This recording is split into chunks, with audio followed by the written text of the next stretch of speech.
Thank you so much for staying tuned to this channel. Welcome to another edition of International Forum. I am Wilson Marshall. Well, today is all about what is happening right now in the capital of Lebanon, Beirut. You might have heard about the explosion. It was massive. It shook the city of Beirut to its fabric, and many persons are pointing accusing finger at the government. Mitchell is on the hot seat. Diab Hassan is on the hot seat. Various ministers, they chose to resign because of what really transpired. And from what reports are like saying, that vessel that contained the ammonium nitrate has been there since 2013. And letters upon letters have been written to the government to make sure that that vessel is removed from the port of Beirut. Nothing was done about it until that dreadful day that all hell right now in quote broke loose in Beirut. Over hundreds lost their lives, thousands injured, many homes destroyed, and all fingers are pointing at the government of the day.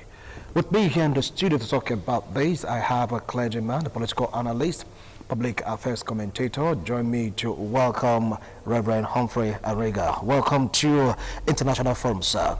Thank you one more day for the opportunity. I appreciate everyone around. All right. I don't know, it's like the world seems to be turning or has turned towards Lebanon, the capital of Beirut, because of what happened. They call it Beirut's 9/11 because of the massive devastation that took place in the port of Beirut that shook the city to its fabric, to its foundation. Hundreds, above 100 dead, thousands injured, more thousands displaced because of their homes destroyed. And they are saying the government of the day is to be blamed for all this. Take it up from there. What do you feel about all this? Well, it is always, when anything happens, good or bad, the government is at the center of it all, because they are saddled with the responsibility of managing the affairs of the people. But I try to look deep into the circumstances and situations in Lebanon. Before now, you've had a lot of riots, a lot of agitations, people talking. So I've tried to dig deep into situations, because sometimes we try to treat the symptom without looking at the root cause.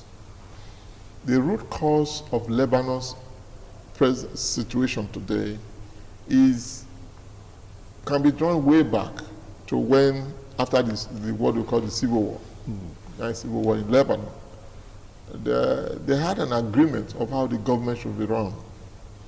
The Christian produced the president, the Muslim, the Shia Muslims present the speaker, and the other group, the synod, the other very the adversary of the Muslim world. The Christian, Muslim, and Shiites. Yeah. The Muslim group have two factions. Okay. And those two factions control one state. Then you have the Hezbollah at the fringes of the issues. And this combination, they usually don't agree. And so when you have a government where the heads are not totally united, it is difficult to take a decision. Because I've read the issue of where the judges have been saying that the government, although they set up over the years a commission to look into the problem, but they can't find anyone. Even with this situation, because the ship that finally bettered in Beirut port was not supposed to be there in the first place. It was destined, like I said, to Mozambique. But there was problem in international waters, and it finally landed in Beirut. Again, that brings the issue of America, Israel, Iran, and Russia. So when you see these contestations, you know that there will definitely be a problem somewhere. And you have a concentration of such volatile chemical. So it's about 2,700 tons. Yeah. stored in a enclosed warehouse. They have a time. You only would for a period because the environment is not airy to be able to give room for some stability. So the ship is sunk. That brought it because they couldn't, the person who hired the ship couldn't pay. He was bankrupt. And so a lot of things have happened. And you need to begin to figure out how can these things be resolved. But we're saying, my take from here is, a lot of things that happen. One, there is this political fiasco around. Two, that brings the issue of corruption and the inability to take decisions. Corruption in the sense that people are gaining from the problems. You have individuals who are either warlords or others who control some factions of issues. And that ship, those who didn't like the Russian owner, of course, needed to take advantage at the pound of flesh and some things to pay demurrage and all of them. And the man couldn't afford and he left it. Okay, the government, the people in charge of the port have told the government many times they should please remove the things. Either you auction it, or you give it to the military, or you sell it to an individual. But because of the factionalization of the government, it's difficult to take decisions. Who will take it? So these are things that underlays the issues that have finally come to hurt the innocent individuals. Whenever there is a political fiasco, it is the innocent citizens that suffers. And some of the time, the gladiators are far away from the incidents. And that's why politicians need to be very careful. And people also need to, election in Lebanon is a very tricky one. It is not a public election. So if the Christians who produce the president, they are the only one that will elect the president. The other one will be involved. So when you have this kind of tricky elections, a nation divided against itself, of course, cannot really stand for long. And then you have these political indecisions because of the activities of Hezbollah. The Israelis have had to have some strikes at some of the issues in Lebanon, and then Syria and all of them. So within the enclave of the Lebanese territory, there are environments that are not too united in seeing Lebanon as a developed and a stable society. Because in that stability, most of those who have things to gain may not gain it.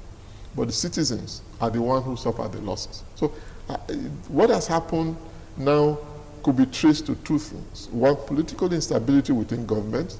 Two, corruption. And three, the inability to look beyond individuals or enclaves of interest rather than the generality of the interest of the people.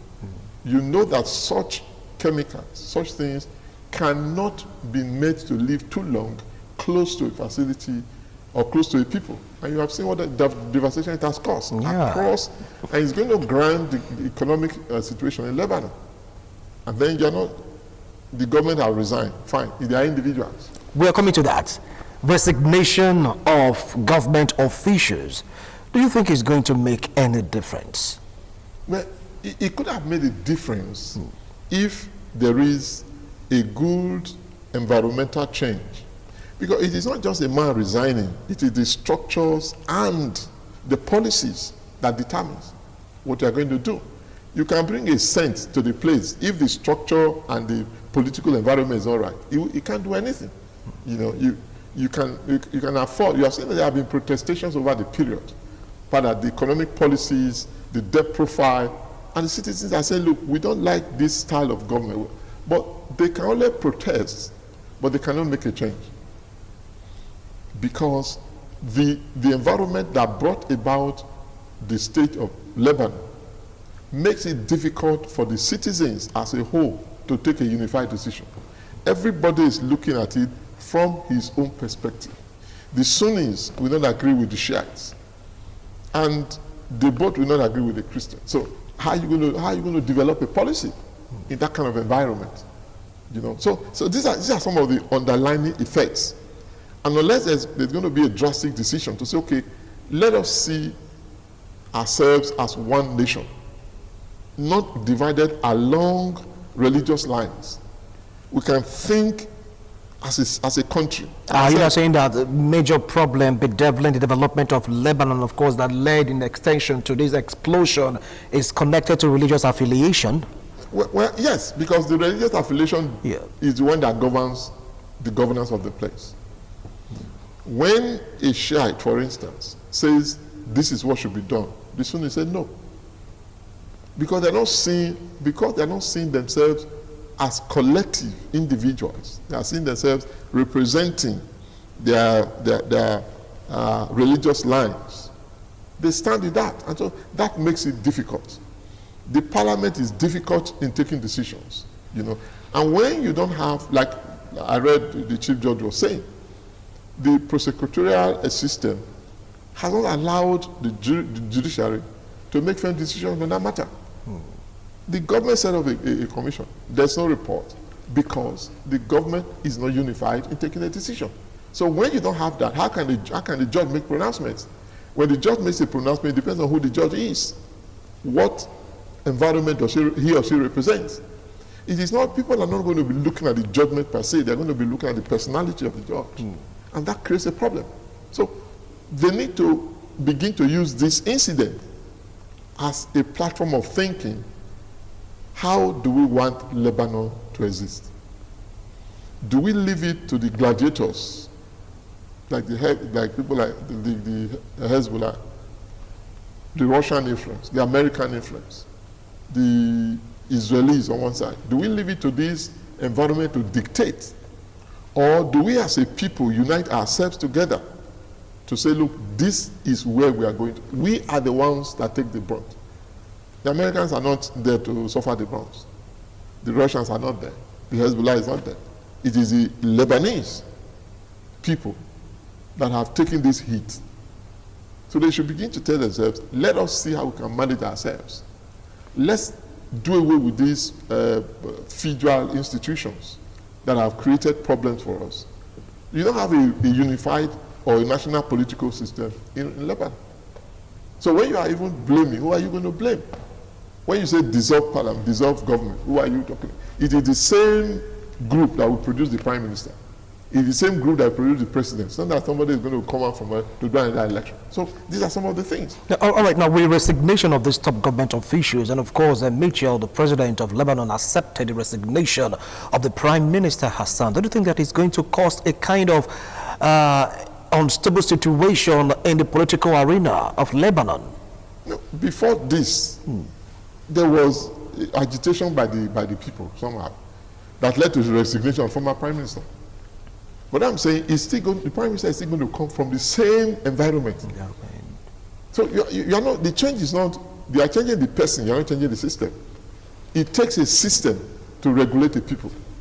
And once that system is not what should be regulated, you can't, he comes into the office, he or she comes to the office, and he's still going to face the same environment that makes it difficult. And you talk about the level of corruption that has been said in Lebanon is also very high. And that's because, you see, people sponsor people, and this is why politicians have a problem. They are answerable to, because you are a prime minister, does not mean that you are the leader of the Shiite or the Sunni where you came from. Yeah. You are answerable to them. You leave parliament, you go to them to take instructions, you know. And this is what it is. If you are, as prime minister, you have all that it takes to do what you need to do without answerable to unseen governance, then you can be talking of change. But here, you are still going to, the people are still going to bring who they want, who will do whatever they want to do, not the person who will go there and make statements that will be against them. So this is the political dilemma that is playing out in Lebanon. And I hope that there is a change of mind, because if the mind is not changed, the environmental structures does not guarantee any good change. All right. Now, the citizens of Lebanon, especially citizens of Beirut, they have been protesting massively en masse, chanting war song against government, and they are all of one mind, saying that if you must give it directly to the people, don't come through the government. Do you think that makes sense in this situation? Well, for the ordinary man, that may make sense. But there's no way you can sideline a government when there is a foreign donor, for instance. You cannot come into a country, do whatever you want to do without government interference. Because don't also forget that donors have their own perception. Donors have their own inclination. So if, and like I said, you have 3 blocks. When you bring palliative measure, for instance, which of the blocks do you go to? You can't. You can't give it to one and not give to the other. So it also goes back to the government, where they have all agreed to be united in talking, to be the source to which things can happen. But we're saying that in doing it, we have to have that structure strengthened and made right. They shouldn't allow blocks to form principal of institutions in the governance of the people. They should have a united governance structure. You know, for instance, in the kind of government that we run, the Prime Minister may have proposed a thought. It takes the Speaker of the House to make the motions go forward. It determines what happened in his place.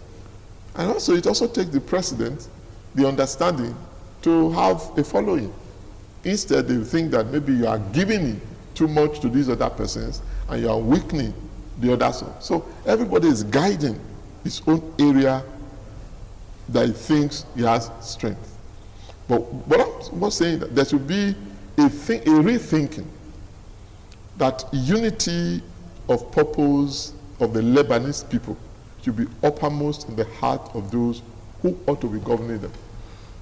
So they should have a collapsing of the structures of government separate from their religious environments.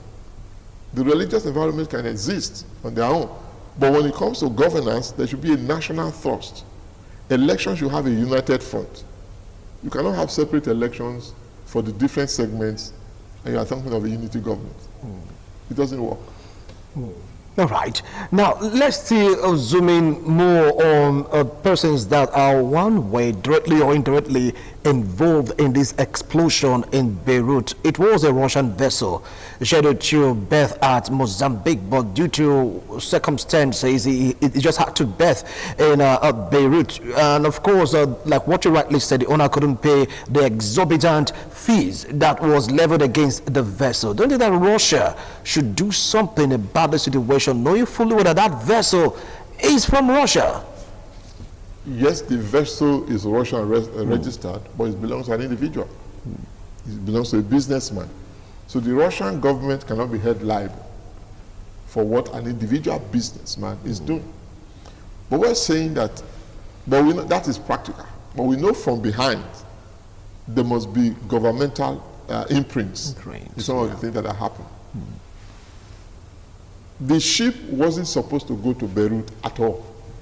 It has no business with Beirut. But since 2013. Since 2013. It was designated for Mozambique, but the international route that ought to be taken was not taken because there were governmental influences along the line when they discovered that the papers were not right. The shortest environment for them to Beirut was Beirut. So Beirut is taking a hit for what they have no business with. Okay.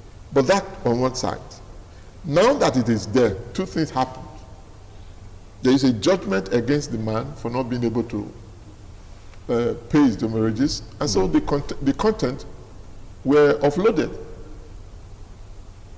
We're told that the ship sunk because the ship, again, it was not even seaworthy by reason of what they have said. The ship was not seaworthy as at the time it was doing business. the Lebanese people should have understood, now that you are taking possession of the content, what do you do with the content becomes your problem. You go to arbitration, okay? If it is discovered that the man has become bankrupt, what you do is to auction to recover whatever you think is your due. 2 is that you confiscate it. It's okay, since this thing is here and it's not supposed to be for us and you cannot remove it, you lost possession. And that's why some people have said, give it to the military who has needs to make use of it, or give it to a manufacturing industry who can use it, sell it. But the infighting within government, this is what I was talking about. The same infighting makes it difficult for there to be a unified decision on this matter. Now it has cost lives. Everybody is pointing finger. Those that have died cannot be recovered. The economy has greatly been again strained when it's already in debt and the economy was shrinking. Now it's going to be badly affected. So poor decisions and judgment. And again, people have said that it is because of corruption. And you know what corruption can do? Behind, people are taking money and taking things, but the government is not able to assess it. That is the issues that human beings should begin to face themselves. The corruption, in fact, like before this happened, the protest by citizens was the sign that the government has corruptly mismanaged the economy. And it's also part of the mismanagement that has happened with this incident of this explosion. Because if they are taking rightful decisions and dispose them of, nobody would have come to this point. But the issue is, how can they even live above it? There's no resources to do that in the first place. You may not have, people may have sympathy for you now to give you some, but they cannot give you as much as is needed to rebuild. You're talking of rebuilding destroyed, not improving. And that's what poor decisions and corruption can cause. All right, now Emmanuel Macron, French president, yeah, he went to Lebanon, Beirut to be precise.